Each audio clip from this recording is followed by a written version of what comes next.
Health से जुड़ी समस्याओं के समाधान के लिए देखते रहिए अंतर्सयोग। जी हाँ, अगर थायराइड या किसी अन्य कारण से आपका वजन अचानक बढ़ गया है तो अपने लाइफस्टाइल में और डाइट में करें ये बदलाव। आज ही से फॉलो करके देखिए, आप हैरान रह जाएंगे।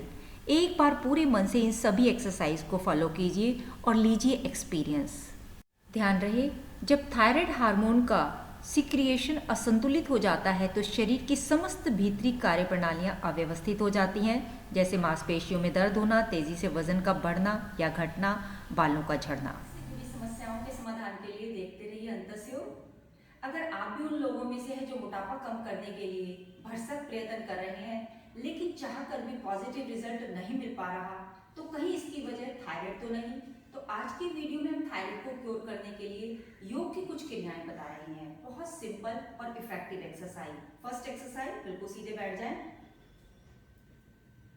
दोनों हाथ घुटने के ऊपर।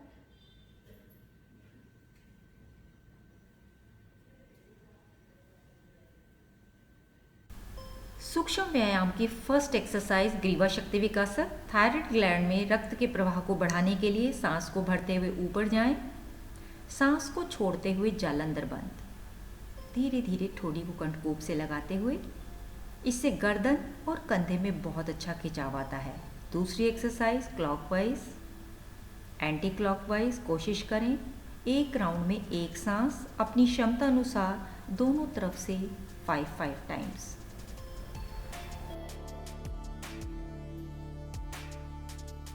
थायराइड की एक्सरसाइज के साथ साथ थोड़ी सी जानकारी ले लीजिए कि ये वास्तव में थायराइड है क्या। थायराइड कोई रोग ना होकर गर्दन में पाई जाने वाली एक ग्रंथि का नाम है। यह ग्रंथि शरीर में मेटाबॉलिज्म को नियंत्रित करती है। हम जो कुछ भी खाते हैं यह ग्रंथि उसे ऊर्जा में बदलने का काम करती है।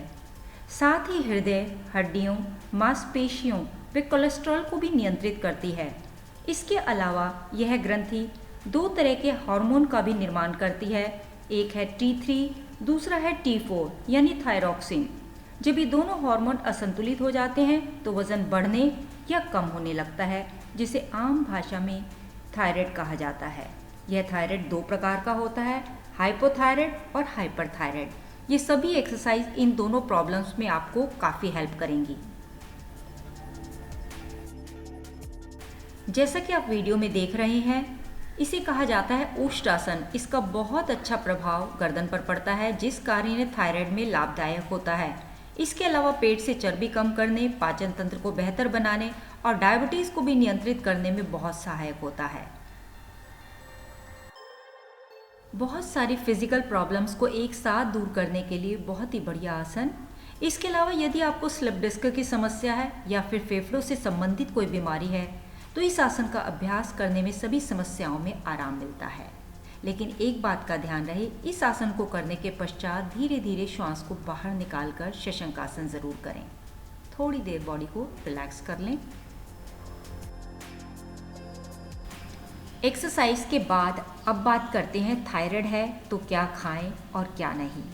तो पहले जानते हैं आपको क्या खाना है। आयोडीन से भरपूर चीज़ें जैसे टमाटर, मशरूम, केला, संतरा, इसके अलावा टोंड दूध और उससे बनी हुई चीज़ें जैसे दही, पनीर आदि खाएं। और फिजिशियन की सलाह से आप विटामिन, मिनरल्स, आयरन और सप्लीमेंट भी ले सकते हैं। इसके अलावा थायराइड में क्या नहीं खाएं, सोयाबीन और सोया प्रोडक्ट्स। इसके अलावा पैक्ड फूड, बेकरी आइटम्स जैसे cake, pastry, sweet potato, junk food, नाशपाती, स्ट्रॉबेरी, मूंगफली, बाजरा आदि, फूल गोभी, पत्ता गोभी, ब्रोकली, शलगम आदि कोशिश करें इनको अवॉइड करने की। अब सबसे इम्पॉर्टेंट बात को जान लेते हैं कि किन महिलाओं को होती है ये समस्या।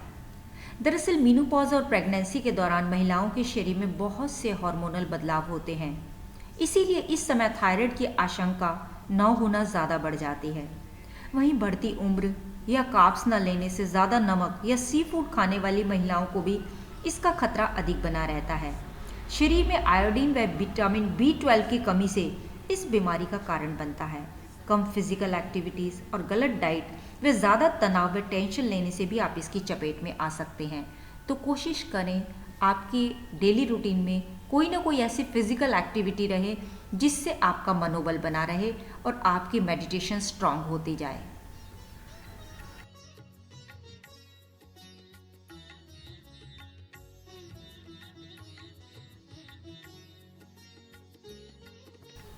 आज फिलहाल इतना ही। ऐसी ही जानकारियों के लिए जुड़े रहिए अंतस योग। इन सभी एक्सरसाइज को आपने अपनी डेली रूटीन में फॉलो किया या नहीं, ये हमें कमेंट सेक्शन में ज़रूर बताएं।